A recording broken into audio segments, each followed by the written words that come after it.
All right, our last method of solving is solving by factoring. So this factoring comes back from a previous unit. We're going to use it to solve for our zeros, to solve for our roots. So the first thing we need to do is make sure our equation is in standard form, meaning I have everything on the left and a 0 on the right. So I'm going to add my 18 to both sides for this example. I get a squared plus 9a plus 18 equals 0. So if you remember factoring, when I have a leading coefficient of 1, I'm looking for two things that multiply to be 18 and add to be 9. So I know from previous experience, this is going to be a and a. And then two numbers that multiply to be 18 are 6 and 3. And 6 plus 3 equals 9. So here I have a positive 6 and a positive 3. Now, to get your solution, if either one of those factors equals 0, it's going to multiply to make the whole thing true, to make the whole thing equal 0. So to get your solution for this problem, you're going to set each of your factors equal to 0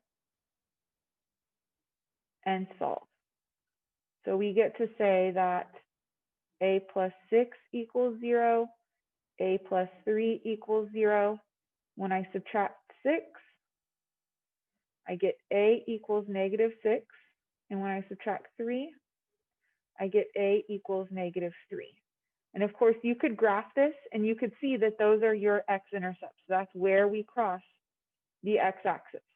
So I have a root at negative 6, 0, and negative 3, 0. Okay, example 2, I'm going to add 5x and add 6 to both sides.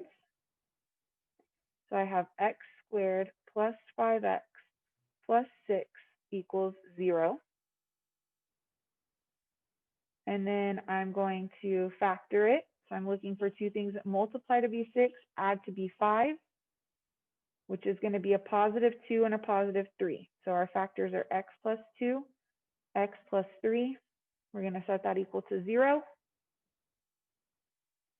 So then I have x plus 2 equals 0 and x plus 3 equals 0.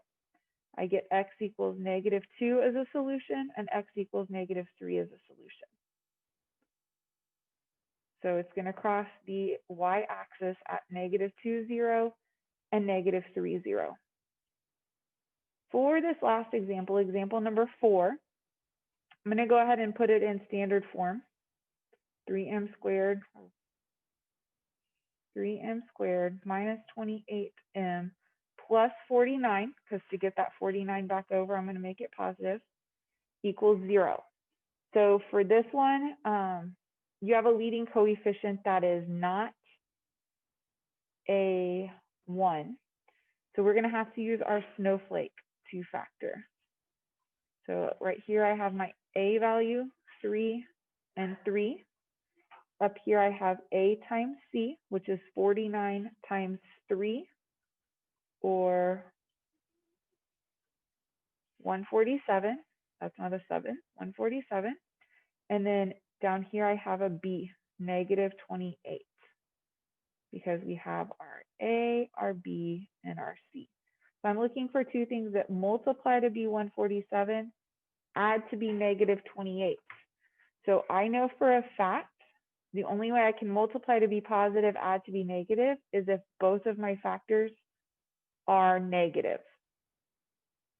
So I've done a little bit of calculation, and I found that 147 divided by 7 is going to be 21. So I know that negative 21 times negative 7 is positive 147.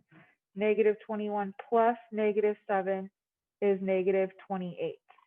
So I know my two factors are going to be a negative 21 and a negative 7. So those go right here below my a value. This was our a value right here. Oops. Okay, so I'm going to check to see if I can simplify either of those. This one right here simplifies to a 1 and a negative 7, which makes my factors x minus 7, 1x minus 7 from here, And then this one is going to be 3x minus 7. Still equals 0. So we're going to set each of these factors equal to 0. X minus 7 equals 0. 3x minus 7 equals 0. We're going to solve. So here x equals 7. Okay, for this one, we're going to add the 7. 3x equals 7. Divide by 3. And x equals 7/3. So my solutions are 7 and 7/3. I'm just going to write this one as bracket.